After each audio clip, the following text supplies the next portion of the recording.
We'll move to Michael next. Michael Lynk, it's lovely to have you join us today, Michael. If you'd like to give us your contribution, thank you. Thank you for that, Julie. And thank you for the invitation to join this webinar today and to speak about my latest, as it turns out, my last report as Special Rapporteur for the Occupied Palestinian Territory. The dedicated theme of my report addresses the question of whether Israel's acquisitive and repressive practices over the course of its 55-year-old occupation has curdled from an endless occupation into something darker, harsher, and more ominous. In recent months, distinguished voices have concluded that the inexorable facts of Israel's occupation, the relentless land confiscation, the ever-expanding Jewish-only settlements, the dual legal system, the vast gap in living conditions between Israeli settlers and Palestinians living among them, torture, home demolitions, collective punishment, the depleted Palestinian economy, whether all of this amounts to or resembles apartheid. Former UN Secretary General Ban Ki-moon wrote in 2021, and I'm quoting, that Israel's structural domination and oppression of the Palestinian people through indefinite occupation arguably constitutes apartheid. Nobel laureate Desmond Tutu wrote in 2014, and again I'm quoting, I know firsthand that Israel has created an apartheid reality within its borders and through its occupation. And the former Attorney General of Israel, Michael Lynk, wrote last month that Israel's ongoing domination over the Palestinian territories is a gross injustice which must be urgently rectified. It is with great sadness that I must also conclude that my country has sunk to such political and moral depths that it is now an apartheid regime. It is time for the international community to recognize this as well. And he continued, you can simply not be a liberal democracy if you operate apartheid over another people. It's a contradiction in terms because Israel's entire society is complicit in this unjust reality, unquote. So my report asks, has this 55-year-old occupation transformed itself into apartheid? Applying the accepted three-part test taken from the 1973 UN Convention Against Apartheid and the 1998 Rome Statute on the International Criminal Court, I concluded in my report that the political system of entrenched rule in the occupied Palestinian territory satisfies this prevailing test with respect to the existence of apartheid in the OPT. First, an institutionalized regime of systematic racial oppression and discrimination has been established. Israeli Jews and Palestinian Arabs in East Jerusalem and the West Bank live their lives under a single regime which differentiates in its distribution of rights and benefits based on national and ethnic identity, and which ensures the supremacy of one group over another, and to the detriment of the other. The differences in living conditions and citizenship rights and benefits are stark, deeply discriminatory, and maintained through systematic and institutionalized oppression.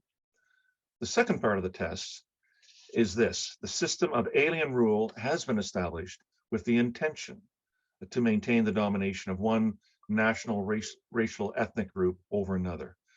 Israeli political leaders, past and present, have repeatedly stated that they intend to retain control over all of the occupied territory in order to enlarge the blocks of land for present and future Jewish settlements, while confining the Palestinians to barricaded population reserves. Under this particular system, the freedoms of one group are inexorably bound up in the subjugation of the other.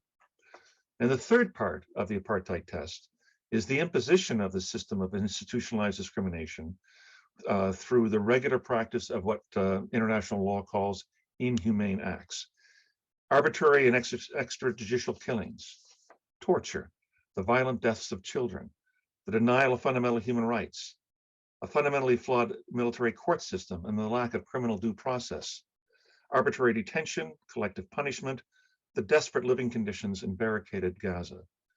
The repetition of these acts over long periods of time and their endorsement by the Knesset and the Israeli judicial system indicates that these are not part of random and isolated acts, but they're integral to Israel's system of rule. This is apartheid. It doesn't have some of the same features that were practiced in Southern Africa before the 1990s. In particular, Much of what has been called petite apartheid in Southern Africa, the separate water coolers, the separate benches, the segregated beaches, are not present. On the other hand, there are pitiless features of Israel's apartness rule in the occupied Palestinian territory that were not practiced in Southern Africa, such as segregated highways, high walls and extensive checkpoints, a barricaded population, missile strikes and tank shelling of a civilian population, and the abandonment of the Palestinian social welfare to the international community. With the eyes of the international community wide open, Israel has imposed upon Palestine an apartheid reality in a post-apartheid world. As I conclude, I want to address one of the most important and neglected issues dealing with the the Israeli occupation of Palestine, which is the remarkable unwillingness of the international community to impose any accountability measures on Israel for its forever occupation, which has been conducted both in absolute defiance of international law and with the eyes of the international community wide open. The UN Security Council has adopted over 30 resolutions over the past 5 decades critical of Israel and its occupation. The General Assembly and the Human Rights Council have adopted hundreds more resolutions.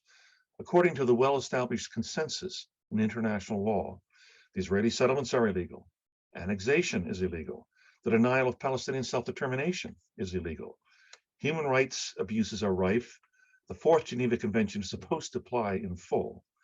None of these countless resolutions have been obeyed by Israel, and nothing has been imposed upon Israel to bring it into compliance with a rules-based international order. When the international community allows a member state permission to go rogue, it is going rogue itself. I wouldn't be here in front of you today speaking about my latest report on how an unrelenting occupation has metastasized into apartheid if the international community had taken its own laws seriously 40 or 45 years ago, when the Security Council and the General Assembly began to adopt the first of their many resolutions critical of the Israeli occupation. International law is not meant to be an umbrella that folds up at the first sign of rain. Had the international community accompanied these resolutions with resolute accountability and consistency decades ago, in the same way that it's doing today with great urgency respecting the invasion and occupation of Ukraine, then we would likely already have had a just and durable resolution to the question of Palestine, and no one will be talking about apartheid today.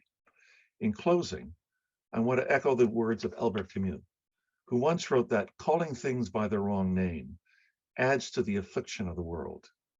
It is important that we recognize that this occupation has become indistinguishable from apartheid, but it's even more important that we insist that the international community, particularly North America and Europe, impose the necessary accountability measures to end the occupation and the practices of apartheid and enable the realization of Palestinian self-determination.